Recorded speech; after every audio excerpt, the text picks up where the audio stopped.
बोलिए भारत माता की। लग ही नहीं रहा है कि यूथ पार्लियामेंट है ये। आवाज़ वहाँ तक पहुँचना चाहिए। देश की सीमा पर खड़े हुए नौजवान जो अपना घर छोड़कर -30 डिग्री टेम्परेचर पर देश की रक्षा कर रहे हैं, हमारी रक्षा कर रहे हैं। हम यहाँ आराम से इसलिए बैठे हैं कि वो अपना परिवार छोड़कर देश की सीमा पर हैं। तो हमें अपनी आवाज़ वहाँ तक पहुँचाना है। इसलिए एक बार फिर से बोलिए, बोलिए भारत माता की। शाबाश। इस समारोह में उपस्थित आध्यात्मिक शक्ति, समर्पण, सेवा की प्रतिमूर्ति ब्रह्मा कुमारी चंद्रिका बहन जी के चरणों में प्रणाम करता हूं। तालियां बजाकर आप स्वागत करें। किरण बेदी जी कोई परिचय का मोहताज नहीं है। मैं ये कह सकता हूं कि हमने झांसी की रानी का नाम सुना है, देखा नहीं है।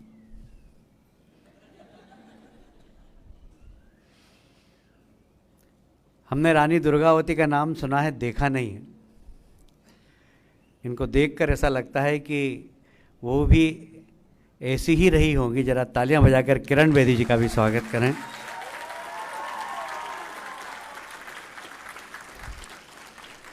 एडवोकेट कुणाल शर्मा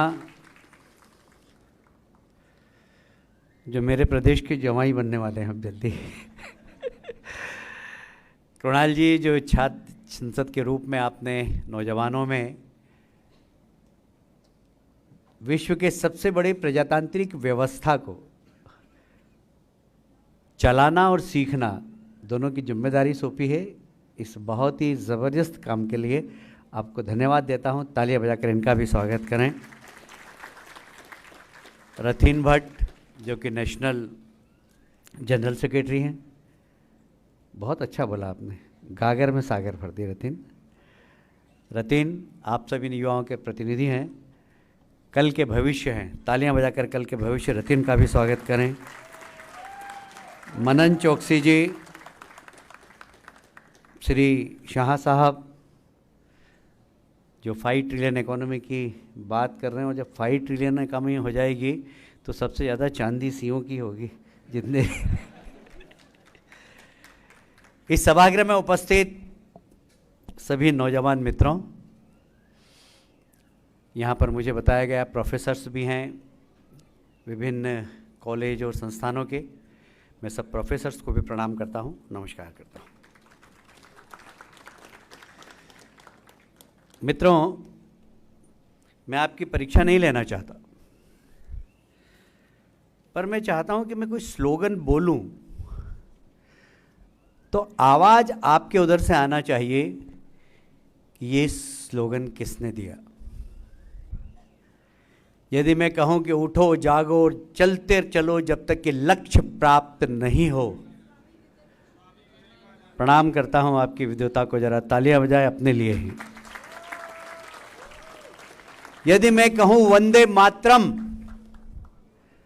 तो ये गीत किसने लिखा? जोर से जरा। स्वराज्य मेरा जन्मसिद्ध अधिकार है, इसे मैं लेकर रहूंगा। इंकलाब जिंदाबाद।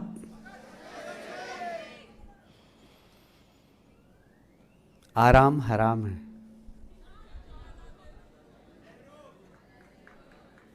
आराम हराम है।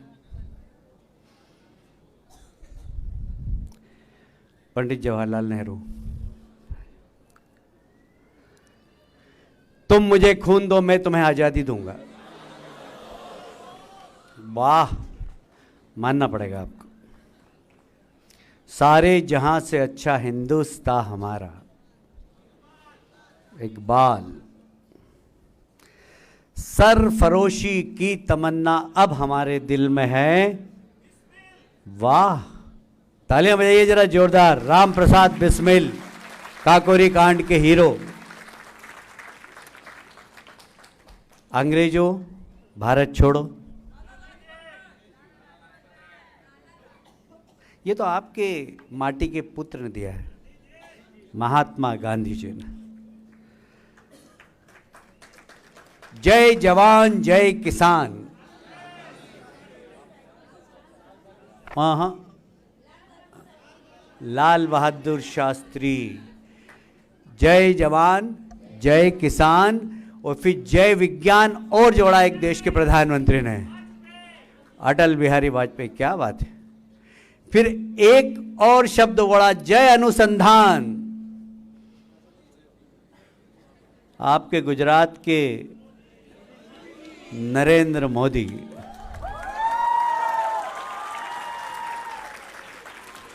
सबका साथ, सबका विश्वास, सबका प्रयास, किसने दिया है? जब भी मैं जम्मू कश्मीर कहूं तो उसमें पीओके भी आता है, उसमें अक्सिन चीन भी आता है, और इसके लिए मैं अपने प्राणों की आहुति भी दे दूंगा। फिर मैं अपनी बात समाप्त कर देता हूं, सब तो आपको पता है। मित्रों, ये सब जवान थे, ये सब लोगों ने जवानी में इस देश के परिवर्तन में अपनी महत्वपूर्ण भूमिका अदा की। यदि छात्र संसद हो और स्वामी विवेकानंद का नाम नहीं हो तो बात अधूरी रह जाएगी। स्वामी विवेकानंद ने एक बार एक बात कही थी कि 1000 साल की गुलामी के कालखंड में हमारा जो भारत कभी विश्व गुरु था वो अपनी पहचान खो बैठा है। आज भी उसमें क्षमता है, फिर से भारत विश्व गुरु बन सकता है, पर मुझे 100 ऐसे नौजवान चाहिए जो आत्मविश्वास से भरपूर हो, जो आत्मत्यागी हो, जो आत्मसंयमी हो, जो आत्मनिर्भर हो। ऐसे 100 जो नौजवान मुझे मिल जाएं तो मैं इस भारत को फिर से विश्व गुरु बना सकता हूं, यह स्वामी विवेकानंद ने कहा था।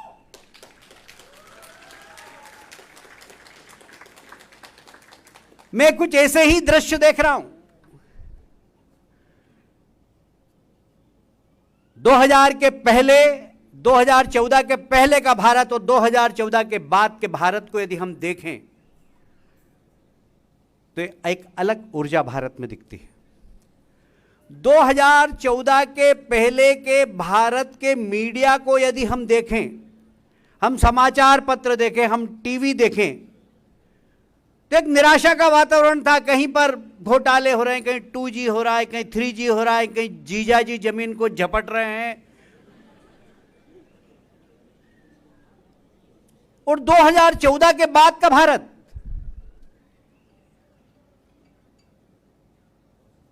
भारत की सीमा पर जो चौकसी करता है हमारा नौजवान, उसके गर्दन काट के ले जाते हैं और उसको फुटबॉल की तरह खेलते हैं, यह हमने देखा है।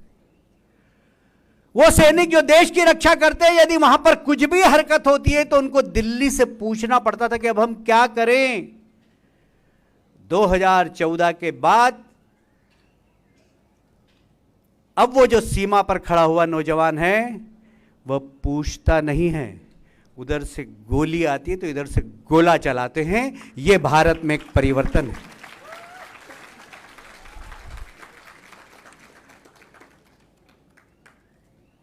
जो स्वामी विवेकानंद ने कहा था कि आत्मविश्वास से भरपूर नौजवान चाहिए, हमने देखा उरी की घटना हुई, बालाकोट की घटना हुई, हमने देखा। आत्मसंयम का परिचय दिया उस वक्त देश ने, हमारे नौजवानों को श्रद्धांजलि दी। सत्ता में बैठे हुए लोगों ने बहुत गाली सुनी, विरोधियों को मौका मिल गया, पर मित्रों हमने ही देखा कि उन्हीं नौजवानों के साथियों ने किस प्रकार सर्जिकल स्ट्राइक की, किस प्रकार एयर स्ट्राइक की, घर में घुसकर मारने का काम आजादी के बाद किसी देश ने किया है तो भारत ने किया है। घर में घुस के मारा। देश की सीमा के नौजवान तो अपना काम समय समय पर कर कर देश की सुरक्षा कर रहे हैं मित्रों, पर देश के अंदर के दुश्मनों को देश को कैसे बचाया जाए, एक ये प्रश्न है। आप सब विद्यार्थी हैं, आप सब भारत माता की जय बोल रहे हैं, आप सब वंदे मातरम बोल रहे हैं। यदि विद्या के मंदिर के अंदर भारत विरोधी गतिविधियां चले, भारत विरोधी नारे लगे, भारत तेरे टुकड़े होंगे इंशाअल्लाह इंशाअल्लाह कहने वाले लोग खड़े हो जाएं, तो क्या विद्या के मंदिर में बैठे हुए आप सब लोग इस बात को क्षमा कर सकते हैं? क्या मैं आपसे पूछना चाहता हूं, क्या कॉलेज के अंदर, महाविद्यालय के अंदर, विश्वविद्यालय के अंदर विद्यार्थी यदि भारत विरोधी गतिविधियों में भाग ले तो क्या उसे क्षमा किया जा सकता है? कि मैं आपसे पूछना चाहता हूं। पर इस देश में ऐसे लोग भी हैं, ऐसे राजनीतिक दल भी हैं जो उनकी पीठ थपथपाने जाते हैं, जो कहते हैं कि ये बोलने की स्वतंत्रता है। क्या इस प्रकार बोलने की स्वतंत्रता दी जा सकती है जो भारत माता को गाली दें? दी जा सकती है क्या? प्रश्न यही है। आज युवाओं को राजनीति में आने की जरूरत क्यों है? इसलिए कि दुनिया का सबसे बड़ा प्रजातांत्रिक देश है ये। प्रजातंत्र की बहुत अच्छी खूबसूरती है, तो कहीं न कहीं हमें सावधान रहने की जरूरत भी है कि प्रजातंत्र के नाम पर, बोलने की स्वतंत्रता के नाम पर कुछ लोग ऐसा बोलते हैं जो देश के लिए नुकसानदायक होता है। हमारे नौजवान अपना घर छोड़कर, अपना परिवार छोड़कर, त्योहार बार छोड़कर देश की सीमा पर खड़े होकर जाते हैं, सर्जिकल स्ट्राइक करते हैं, दुश्मनों के घर में जाकर मार के वापस आते हैं। हमारे देश के अंदर प्रश्न उठाने वाले लोग हैं कि हमें प्रमाण चाहिए।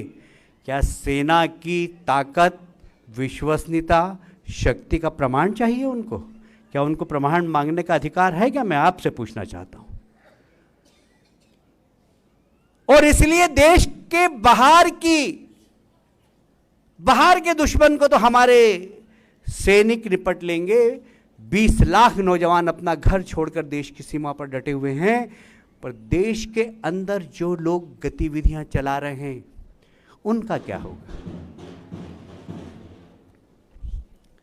आपने पीएफआई का नाम सुना है? कितने लोगों ने सुना, जरा बताएं मुझे, हाथ खड़ा करें। पीएफआई का नाम सुना है आपने? आपने पीएफआई के एजेंडे के बारे में जानकारी है कि 2047 तक उनका लक्ष्य क्या है? हमारे देश के प्रधानमंत्री आजादी के 75 वर्ष होते हुए अमृत महोत्सव मनाते हैं, देश में राष्ट्र भक्ति का प्रभाव पैदा करते हैं और आने वाले 25 साल के लिए देश की जनता से संकल्प दिलाते हैं कि हमें भारत को सबसे शक्तिशाली देश बनाना है। यह अमृत काल है। पर पीएफआई इस देश के अंदर 2047 का जो एजेंडा बनाती है, उसमें पता है क्या है? उनके एजेंडे में लिखा हुआ है, भारत के कमजोर हिंदुओं पर शासन करने के लिए पीएफआई के अगर 10% सदस्य बन जाएंगे तो 2047 तक भारत को हम इस्लामिक देश बना देंगे। क्या ये आप लोग इसको चुनौती की तरह नहीं लेते हैं? क्या इस प्रकार की हरकत इस देश के अंदर बर्दाश्त की जा सकती है? देश की सीमा से तो देश के नौजवान बचा लेंगे दुश्मनों को, पर देश के अंदर जो दुश्मन है उनको कौन बचाएगा? और इसलिए युवाओं को आवश्यकता है कि वे देश के विकास के लिए सार्वजनिक जीवन में आए। इन सब ताकतों से लड़ना पड़ेगा हमें। प्रजातंत्र की बहुत खूबसूरती है, दुनिया का सबसे बड़ा प्रजातांत्रिक देश है हमारा, पर इसमें कुछ प्रजातांत्रिक व्यवस्था का लाभ उठाते हैं। मैं यह राजनीतिक मंच, देश का विकास होना चाहिए, देश का विकास हो रहा है, देश की इकोनॉमी, जैसा कि शाह साहब ने कहा कि 5 ट्रिलियन बढ़ेगी। आज दुनिया के अंदर 5वीं आर्थिक व्यवस्था वाला देश है। दुनिया के अंदर अर्थव्यवस्था इस मंदी के दौर में बहुत नीचे जा रही है। आज अमेरिका की जीडीपी, चाइना की जीडीपी माइनस में है, किसी की भी जीडीपी 3-4 से ज़्यादा नहीं है, भारत की 6.3 है। ये एक बहुत ही बहुत बड़ा एक संकेत है कि भारत किस दिशा में जा रहा है। इससे निश्चित रूप से हमारा आत्मविश्वास बढ़ा है। भारत आत्मनिर्भरता की ओर जा रहा है। भारत आत्मत्याग और आत्मसंयम हमने देखा है। हमने देखा है 40 लाशें एक साथ नौजवानों की उठती हुई, पर हमने संयम से काम किया। देश का भी संयम होता है, व्यक्ति का भी संयम होता है। अभी पिछले दिनों इस देश के प्रधानमंत्री नरेंद्र मोदी जी की माता जी का निधन हुआ। हम सब लोग इंतज़ार कर रहे थे कि हमें अहमदाबाद जाना होगा। कार्यालय से संदेश आया कि जो जिसके पास जो काम है वो करते रहिए, न पार्टी का काम रुकेगा, न देश का काम रुकेगा। ये मेरा पारिवारिक मामला है, मैं जा रहा हूँ।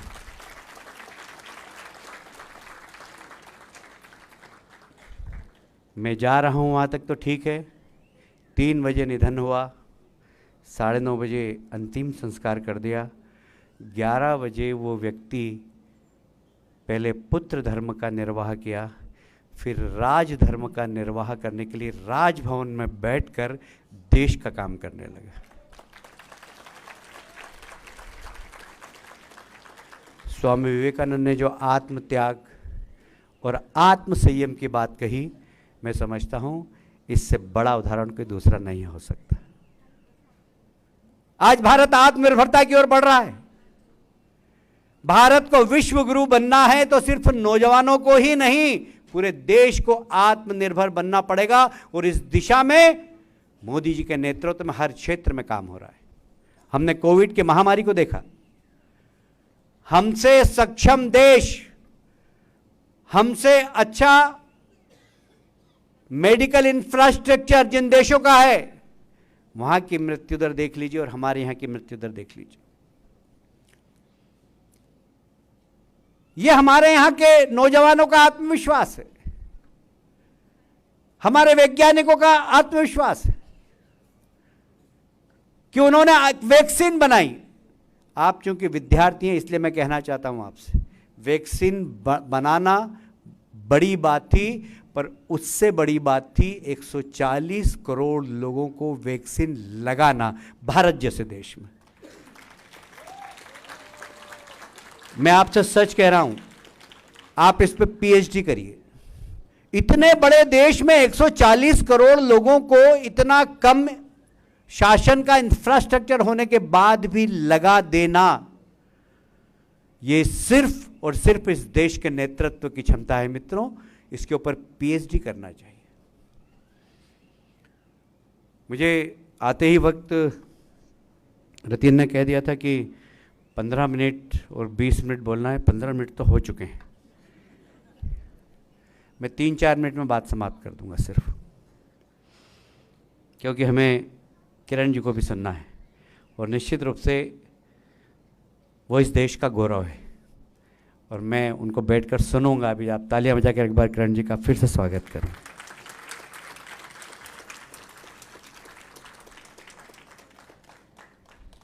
मैं बहुत सौभाग्यशाली हूं कि मैं बहुत छोटे से परिवार से आया। मेरे पिताजी मिल में काम करते थे, वहाँ से मैं संघ विद्यार्थी परिषद, आज विश्व की सबसे बड़ी पार्टी का एक जवाबदार पदाधिकारी हूँ और मुझे गर्व है कि मैं हमारी पार्टी के शीर्ष नेताओं के साथ बैठकर देश के बारे में हम विचार करते हैं, चिंतन करते हैं, मनन करते हैं। मैं सच कहता हूँ, मैंने राजनाथ जी के साथ काम किया, वेंकैया जी के साथ काम किया, आडवाणी जी के साथ काम किया, स्वर्गीय अटल बिहारी वाजपेयी जी के साथ काम किया। अब मैं काम करता हूँ, मैं देखता हूँ कोई व्यक्ति सुबह 5 बजे भी फ़ोन करता है और रात को 2 बजे भी फ़ोन करता है, और सुबह 5 बजे भी उसके चेहरे पर वही चमक होती है जो रात को 2 बजे हम देखते हैं, वही चमक रहती है।